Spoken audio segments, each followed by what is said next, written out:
حمد به حد و ثنای به اعداد به خدایی که نور ایمان داد. السلام علیکم و رحمت الله و برکاته هموطنان و هواداران شبکه صدای امید. سلامتی، رحمت، برکت الله را به همه شما خواهان هستیم. خب امروز میخوام یک مراجعت کنم به امنیت شهر و رایون ها، چون امروز ها دیده ایستاده ایم که چقدر دخترای جوان بکارت خود را از دست داده ایستادند، یعنی دختری خود را از دست داده ایستادند. مراجعت من برای چی هست؟ برای سری راه همین خیل بدبختی را گرفتن. خواهش میکنیم از تمام امنیت ها یک بار روزهای شنبه یک شنبه به استراحتگاه بروین، ببینین که دختران 16 ساله 15 ساله را بردن و دختر کرده ایستادند با فند و فریب. من خودم بسیار توی ها دعوت میکنن میرویم، فردا میفهمیم که عروسی آوردگی نادختر بوده است.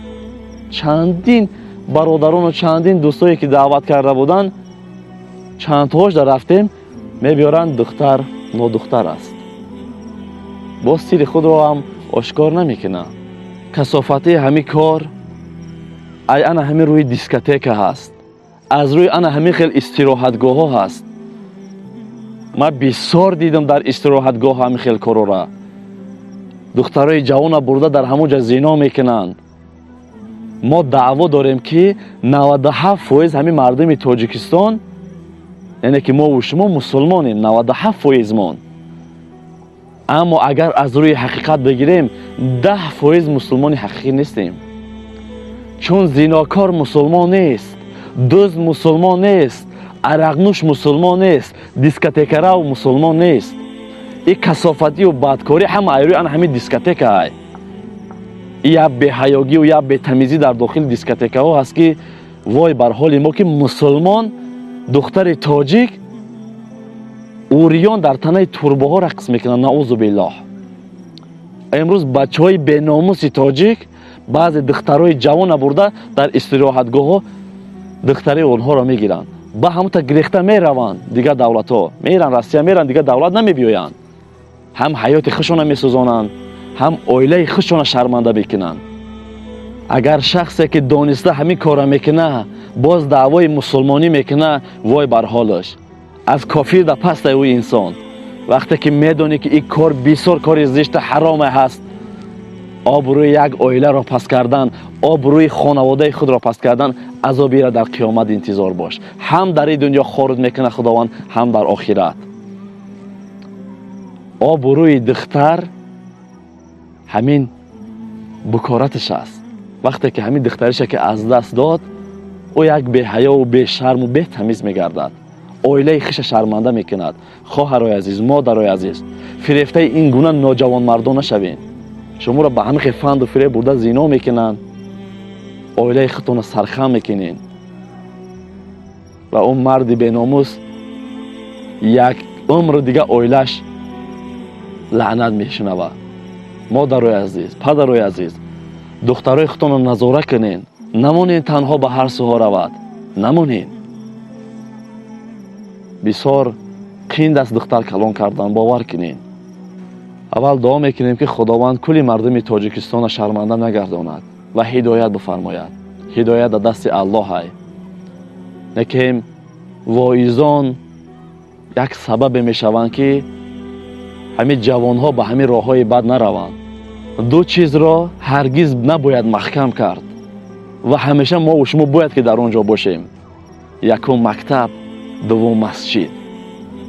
مکتب به ما علم و ادب می آموزد، مسجد به ما تمیز می آموزد، حرام از حلال فرق کردن می آموزد که نه کار حرام است، زنا نکن، این کار را نکن. یک آداب است، آداب می آموزد. همین دو چیز اگر که بسته شود، مکتب و مسجد، مردم بی حیا و دزد، غارتگر و زیناکار رو به همه راه ها می رود. دعا کنیم که پروردگار مهربان امروز مسجد ها که بسته است، سببش ما نمیدونیم، سببش خدا خود میدوند با کدام سبب است. خداوند با کدام سببی که باشد масҷидҳоро кушода бигардонанд, чун мардум ин қадар беҳаёву ин қадар бетамиз нагарданд. масҷидҳо буданд, бовар бикунед, ин кам буд зинокориву ин кам буд дискотекаравӣ. вақте ки масҷидҳо баста шуд, агар мактабҳорам ки баста мешуд дар ҳамин ҳолат, бовар бикунед чӣ фасодӣ меомад ба миллати мо, чӣ пастравии миллати мо мешуд. дуо кунем ки худованд ҳамеша мактабу масҷидҳоро обод, кушода нигоҳ бидора. ислом як дине ҳаст ки дини покӣ ҳаст, дини озодӣ ҳаст. ислом ҳеҷ каса маҷбур намекунад ки ту бира намоз бихон ё ту бира зино бикун. ислом маҷбур намекунад.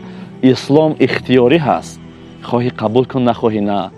қабул ки кардӣ, иншоаллоҳ ҷаннатӣ ҳастӣ. қабул ки накардӣ, боз дӯзахтам худо офаридагӣ ҳаст, боз ба дӯзах меравӣ. дар исломи мо ҳуқуқ надорем ки равем як ҷавонро дар дили дискотека шатазадаву зулм болош бикунем, ё як шахсията маҷбур кашонда карда дили масҷид бидурорем. мо ида ҳуқуқ надорем. фақат ҳар як шахсият дар ихтиёри худаш аст. мехоҳа масҷид мерава, мехоҳа дискотека мерава. некем гуфтани мо дар шумо барои чӣ ҳаст ки эй бародар, ин дискотека ҷои шайтон аст, макони шайтон аст. ин дискотека дӯзахт аст. дӯзахта дар ҳамаи дунё хоҳӣ бинӣ, ҳамин дискотека ҳаст. вақти дохил шидӣ ҳамин хеле зинокорӣ, ҳамин дӯзахта нишон метиҳад. агар ки ту намоз бихониам, ба худо зарраи фоида намеёрӣ. дискотекаам ки равӣ, ба худо зарраи расонда наметавонӣ. ҳар чӣ мекунӣ барои худат мекунӣ, барои ҷони худат мекунӣ. аз ҳамин сабаб худо ду роҳро офарид, яке роҳи рост, яке роҳи кач. роҳи рост ҳамин ислом аст, намоз аст, хайру садақа аст. роҳи чап ана ҳамин дискотекаву зинокориву арақнӯшиву немихали роҳҳои гумроҳӣ ҳаст, дуздиву одамкушӣ. ҳамин роҳ аст. ин роҳ роҳи дӯзахт аст. ҳоле бигӯй ки худоро мешиносӣ, мега албатта ман худоро мешиносам. аз худо метарсӣ? Мега ман аз худо метарсам. ба худо қасам, аз худо наметарсӣ. шахсе ки зино мекуна, ӯ аз худо наметарса. шахсе ки дуздӣ мекуна, дурӯғгӯӣ мекуна, дискотека мерава, арақ менӯша, ӯ аз худо наметарса. аз худо наметарса. худованд дергиру сахтгирай. худо шуморо моҳлат додестай. ку дар ҳамин моҳлат чӣ кор мекунем? боз ҳам мегӯям ки ин суханҳое ки мо гуфтастем барои ҳамин тамизи ҷавонҳо ҳаст, барои ҳамин пешрафти давлат ҳаст. давлати мо ба ҳамин зинокорӣ пеш рава, ба ҳамин дискотекадароӣ пеш рава, ба ҳамин истироҳатгоҳе ки имрӯз сартопо пур аз зино аст, ба ҳамин пеш рава. ҳамин гуна мо пеш биравем. алҳамдулиллоҳ 97% ки мо даъво дорем ки мусулмон ҳастем, мо бояд ба ислом пеш равем. 97% мо бояд ба дини ҳақ пеш равем, на ин ки ба дискотекаву ба зинову ба дуздиву ба одамкушӣ. ман дар як чиз аламо мекунад ки бечора ин ҷавон мера 5 сол 6 сол дар Русия кор мекуна, пули зангирия ҷамъ мекуна, мебиёяд зан мегирад ба орзу, ба ҳавас, духтара мебиёяд нодухтар мебурояд. нигоҳ бикунен, чӣ хел инсон аламаш намекунад ки ин қадар сол дар оҷа азоб кашидааст, боз рафта 4-5 сол дига кор мекунад барои зангирӣ. як қонуне бирояд ки иншоаллоҳ ҳаме нодухтарора ҷаримаи калон бикунанд. баъд вақте ки нодухтар бибироя, баранд 10-15 ҳазор доллар штрафшон кунанд, бисёр хуб мешавад ҳамин кор иншоаллоҳ. нигоҳ кунен беномусӣ ҳамин зинокорора ки рафта дар пинҳонӣ зино мекунанд, фикр мекунанд ки касе ӯро надид, яъне ки медонад ки ҳамин кор ҳаром аст. агар ки намедонист, дар байни мардумам зино мекард. вақте ки медонад ки ҳамин кор ҳаром аст, рафта дар пинҳонӣ мекунад, хиёл мекунад ки касе намебинад. эй беномус, худое дорем ки мо утро назора дора. ҳар ҷое мерави, чӣ коре ки мекунӣ, худо туро дида истодааст. бара зино ки дар ки ҷое ки мекунӣ бикӯ, коре ки худо набинада. бара дар як ҷое зино ки замини худо набоша. вой бар ҳолат бухта мусулмон мегирӣ. бозам мегӯм, зинокор мусулмон нест. дискотекарав мусулмон нест, арақнӯш мусулмон нест, дизд мусулмон нест, одамкаш мусулмон нест. фикр мекунед ки то абад дар ҳамин дунё боқӣ мемонед? имрӯз ё ин ки фардо ба назди худо боз мегардӣ, пушаймонӣ надорад оқибат суд. ҳоло ҳам вақт дорӣ, тавба кун. тавба кун ки худо туро бубахша. рӯзе ба ҳамун диздит меқапанад, паси панҷара мери. рӯзе ба ҳамун одамкушӣ мебаранад, паси панҷара. фикр мекунӣ дар оҷо дар роҳат ҳастӣ? азоби дӯзахта дар ҳамин дунё мебинӣ, баъдан дар охират. баъдан дар охират. аллоҳ ҳамата ҳидоят кунад. аллоҳ ҳамамонро ҳидоят кунад. хуб, муроҷиати ман ҳамине ки хоҳиш мекунем кам кам назорат кунед ана ҳамин истироҳатгоҳҳо ва ҳамин дискотекаҳоро. дуо бикунем ки ҳамин ҷавонҳои беномусе ки духтарро фиреб карда мебаранд, зино мекунанд, ҳамонро худованд ҳидоят бикунанд. ё фикр мекунанд ки беҳтарин кора карданд, барои 10 дақиқа кайфшон охирату худу дунёи хушонро месӯзонанд. ҳам охират, ҳам дунёи хушонро месӯзонанд. ва аз ҳама духтарон хоҳиш мекунем ки хоҳарои азиз, апои азиз, модарои азиз, эҳтиёт бикунен.